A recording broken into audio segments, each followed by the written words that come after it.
All right. Now, the next two speakers, Dimitar Dimitrov and Stefan Chorbanov, are going to give us some practical tips on how to start our e-commerce shop. Yes. Stefan is going to join us in any minute. And Dimitar, stage is yours. Hello. Do you hear me clear? I think yes. Okay. I think that we are going to wait for Stefan 1 or 2 minutes. But in fact, I'm Dimitar Dimitrov from Stenik. Yeah. We provide e-commerce solutions based on Magento and also some custom solutions. And in fact, the name of our presentation is about the life cycle of the successful online store. Here it is, Stefan. Hello. Okay, do you want to? It is better. Okay.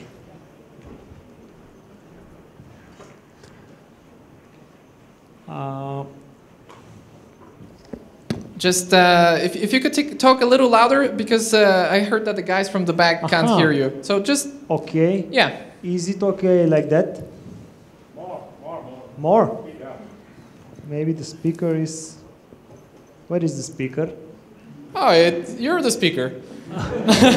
Stupid. Ha! Obvious jokes. No, Okay. no, it's just talk louder. That should be enough. Okay. Okay.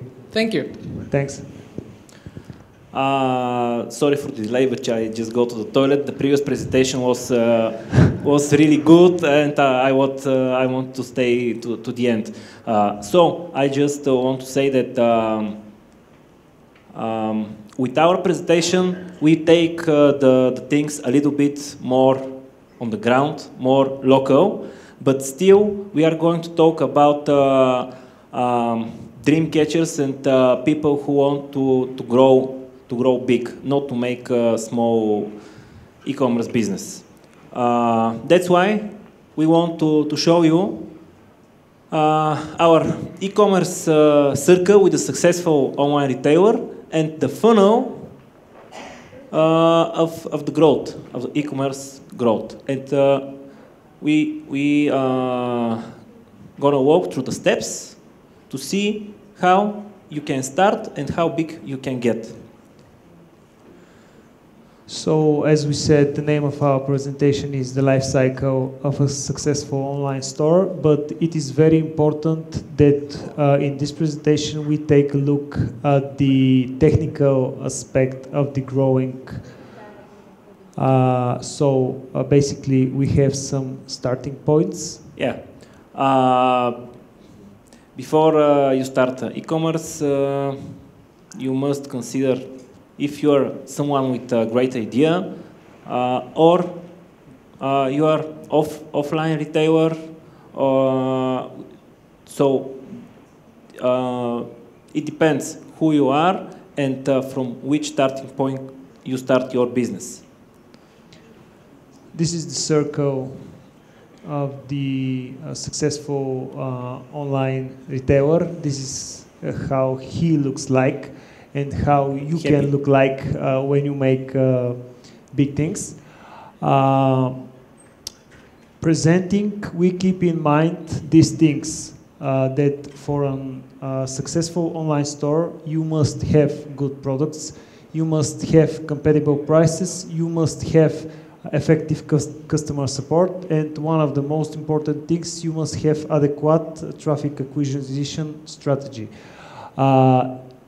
And of course, you need the technical solution. This is what we are going to walk through today.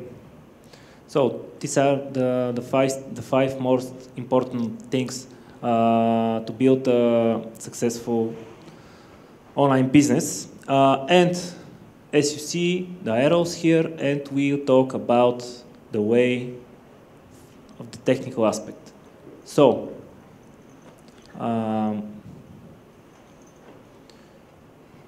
Starting point one for the people with an idea. You make some research first You have expectations, targets, markets. Before you start, it takes some time. It is good to invest in this one. And after that, you can start small with a software as a service solution. Why? Because it's a good solution, it's cheap, fast, and the functionalities are limited, but enough to see how things are going. And if the things are going good, Dimitar will tell you what's the next step.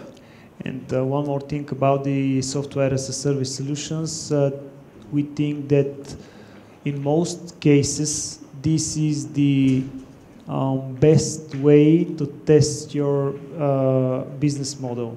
So if you already have one and things are doing good, or if you need more functionalities, more features, more resources, you can go through the line, and maybe you need a better, or not a better, a bigger solution.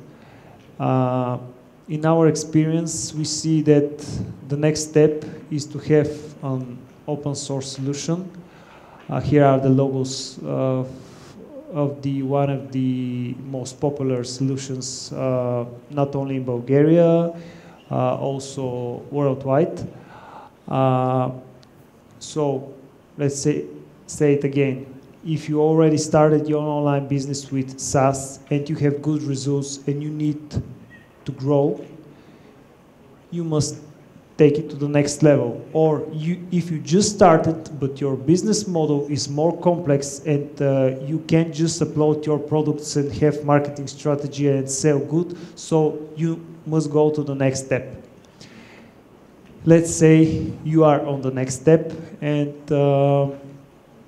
things are going better. Things are going better and better. We have to the next step. You're selling good, so you need more functionalities, more customizations. So on this step, what happens? You need ERP integration or integration with your warehouse, and you need more customizations and more features which are custom for exactly for your business. Exactly here is also the starting point too, which is starting point for offline retailers. Because why? Because all the offline retailers have ERP systems or warehouses, and they can't start small, and they shouldn't start small. So you continue the way, and the variations and the options of choosing an e-commerce platform are shortened, but still you have same solutions like here. You should choose the right solution. And you can sell big. After that, you go your way further of the life cycle. But also, you need to choose not only the right solution, but the right company, because the right solution is nothing, or not exactly nothing, but it is not enough. You must have a good company to support you and to give you all the functionalities, all the support, all the consulting that you need as an online retailer.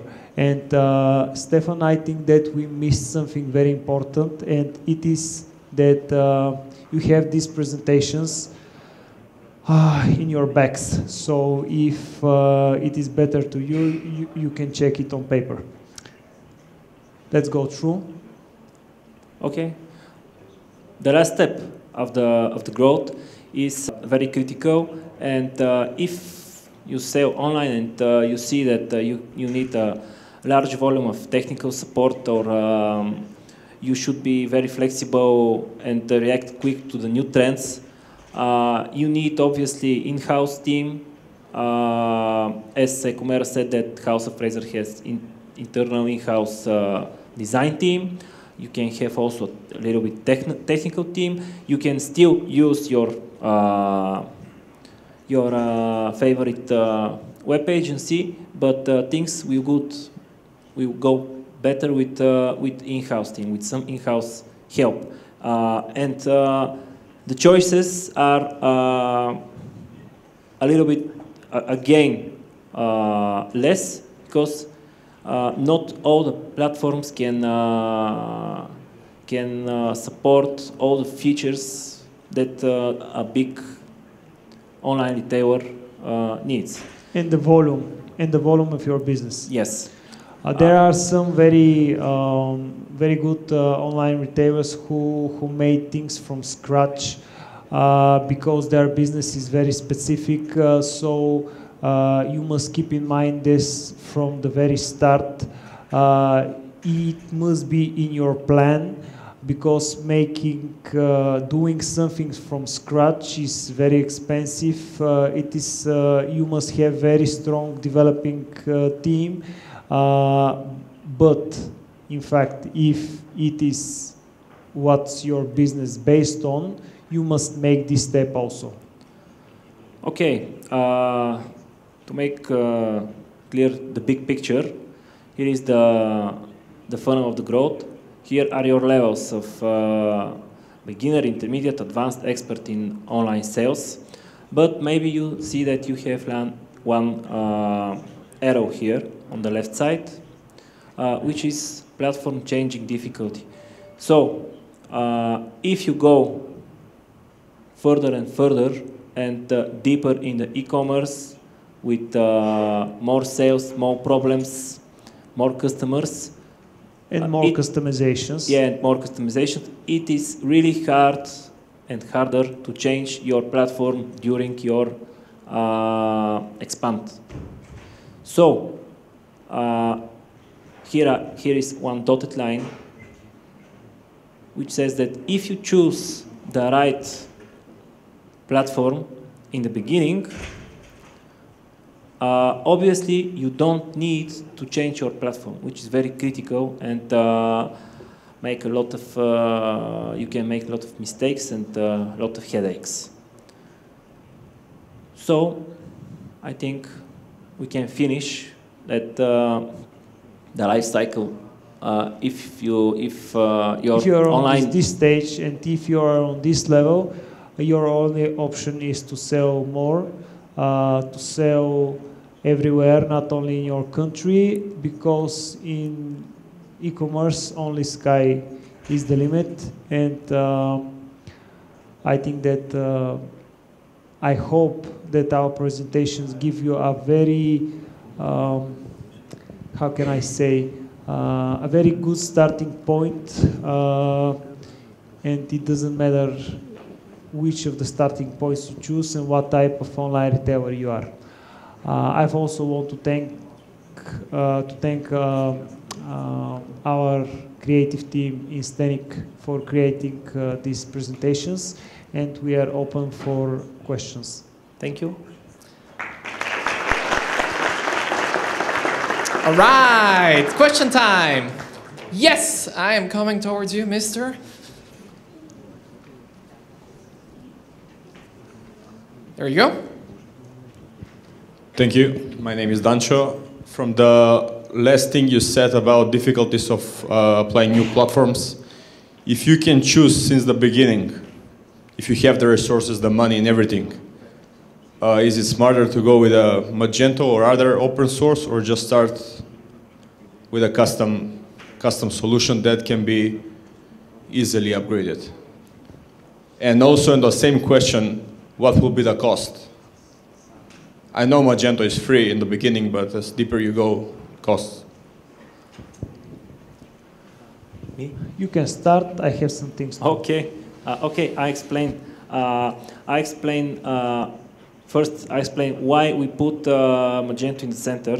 Not only because Stenik works with Magento, but for the size of our market, for Bulgarian retailers, we don't see a better solution than Magento to make good growth and to pay not enormous price, because Demandware or Magento Enterprise, it's absolutely impossible for 98% of the e-commerce retailers in Bulgaria.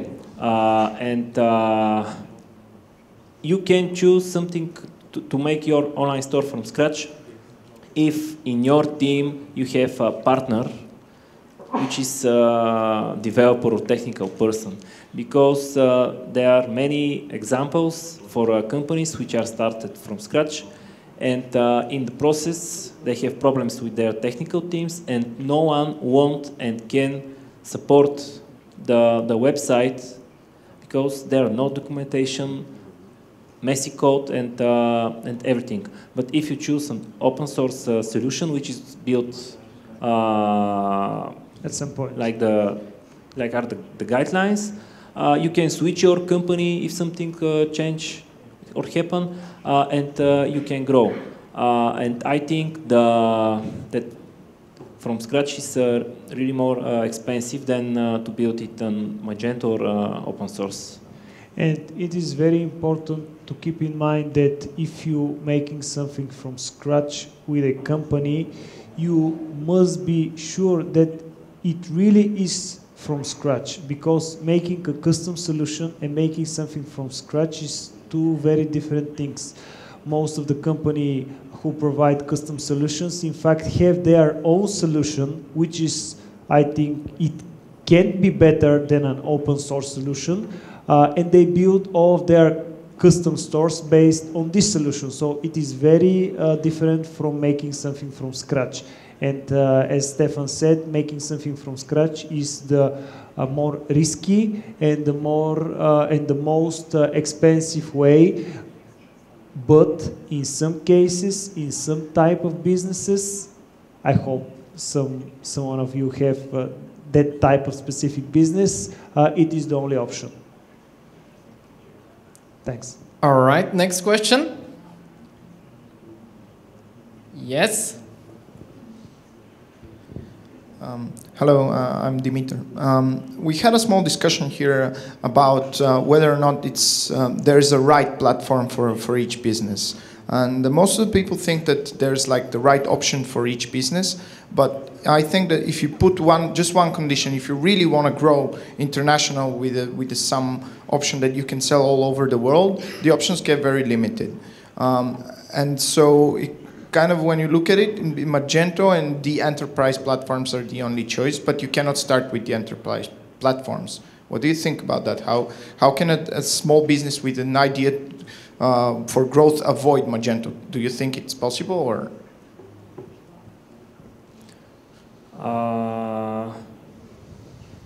I think you answered the question by yourself, because yeah, I think that if you don't to have the money to start enterprise, you should choose something which is not enterprise. And the easiest way to start open source and low cost and became enterprise at some point is maybe only one. Yeah, and but switching Magento open source Magento community to Magento enterprise doesn't mean by one click and payment by $20,000 per year. It's a new platform, new site. So if you have Magento open source, yeah, it's easier to make enterprise, but also you can choose another enterprise solution. All right, now before we go into coffee break, just one more question. Someone? All right, thank you so much to both of you. Thank you. Thank you.